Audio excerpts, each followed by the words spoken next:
네, 안녕하세요. 오늘은 정말 흥미로운 얘기를 해볼까 하는데요. 바로 3월 27일, 많은 사람들을 어리둥절하게 만들었던 금융시장의 아주 기묘한 역설에 대해서 데이터를 가지고 한번 낱낱이 펼쳐보겠습니다.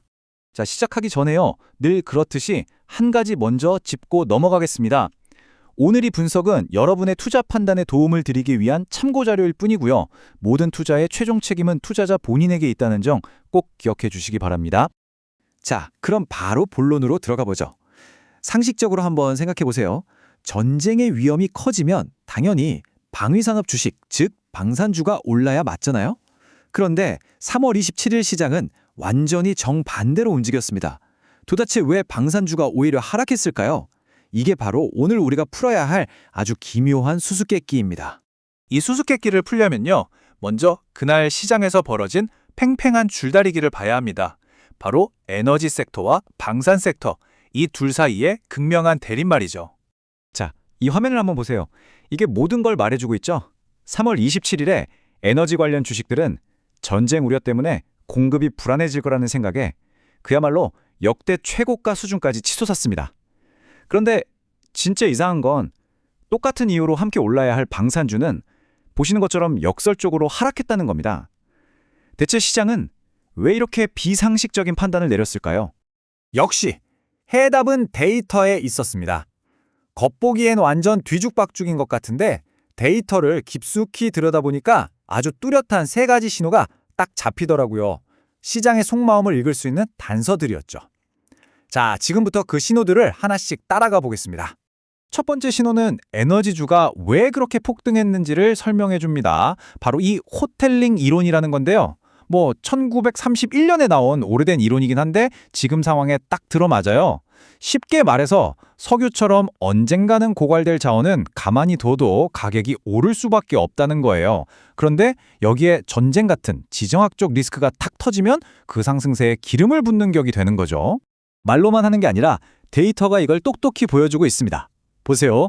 3월 27일 서부 텍사스산 원유 WTI 가격이 2022년 전쟁이 처음 터졌을 때 기록했던 최고점에 거의 다다랐습니다.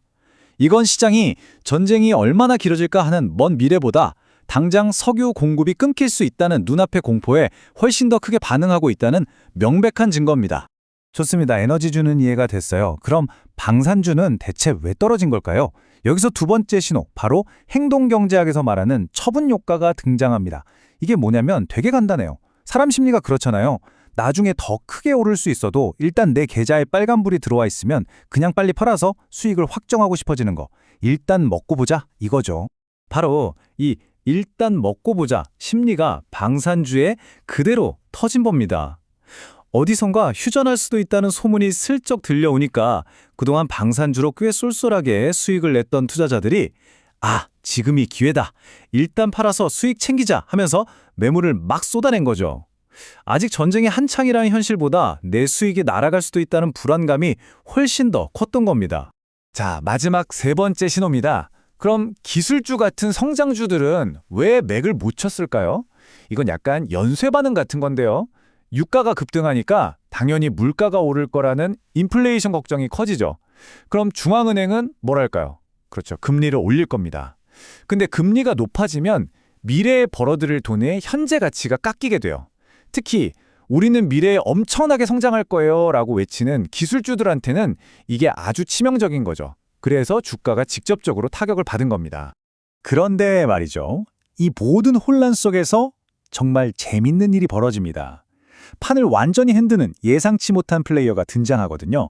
바로 우리나라, 한국의 방산주입니다. 미국 시장의 논리와는 전혀 다른 길을 가기 시작했어요. 전문가들은 이런 현상을 디커플링이라고 부릅니다. 말 그대로 따로 노는 거죠. 아니, 같은 방산 섹터인데 왜 미국 방산주는 휴전 소문에 벌벌 떨면서 하락하는데 한국 방산주는 이렇게 끄떡도 없이 오히려 상승세를 이어갔을까요? 도대체 무슨 차이가 있었던 걸까요? 이것도 데이터를 파고 들어보니까 이유가 명확하게 나오더라고요. 바로 한국 방산만이 가진 세 가지의 아주 강력한 구조적인 장점 때문이었습니다. 첫째, 중동 재건 사업에서 맡게 될 독특한 역할.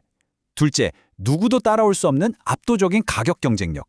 그리고 마지막으로 이미 실전에서 성능이 완벽하게 검증된 기술력.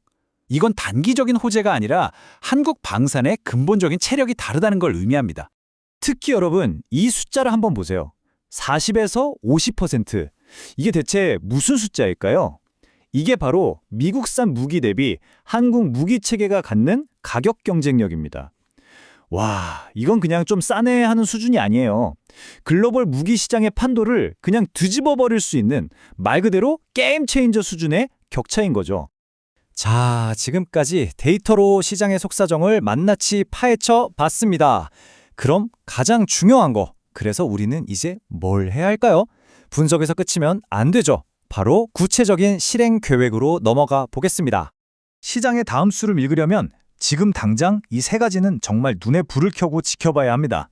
첫째, 국제 유가가 배럴당 100달러를 넘어가는지.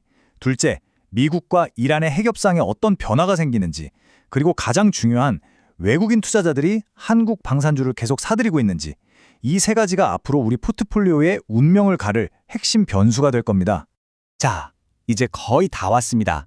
마지막으로 데이터가 우리에게 보내는 가장 강력한 경고, 그리고 이걸 어떻게 대비해야 할지 그 최종 시나리오를 말씀드리면서 정리하겠습니다. 데이터가 공통적으로 가리키는 최악의 시나리오는 바로 스태그플레이션 2.0의 귀환입니다. 이 단어 듣기만 해도 좀 무섭죠? 에너지 가격이 폭등해서 물가는 미친 듯이 오르는데 경제 성장은 오히려 멈춰버리는 1970년대 오일 쇼크 때 겪었던 정말 최악의 조합이 다시 올 수 있다고 시장이 경고하고 있는 겁니다. 그럼 이런 끔찍한 시나리오에 대비해서 우리가 할 수 있는 게 뭘까요? 가장 확실한 방어 전략 중 하나는 바로 현금을 확보하는 겁니다. 유동성이라고 하죠. 예를 들면 내 포트폴리오의 최소 25% 정도는 현금으로 딱 쥐고 시장이 크게 흔들릴 때를 대비하는 지혜가 필요한 시점입니다. 오늘 이 긴 분석을 딱 한 문장으로 정리해 보겠습니다. 3월 27일 시장이 내린 최종 판결은 이거였습니다. 전쟁이 앞으로 얼마나 더 길어질까 하는 막연한 공포보다 당장 내일 기름값이 얼마 더 오를까 하는 에너지 공급 충격이 훨씬 더 현실적이고 시급한 위협이다. 바로 이것입니다. 시장이 이렇게 복잡하고 어려울수록 우리가 기댈 곳은 딱 하나뿐입니다. 바로 데이터죠. 감정은 우리를 배신할 수 있지만 데이터는 절대 거짓말을 하지 않거든요. 감정은 잠시 내려놓고 철저하게 로직을 따르시길 바랍니다.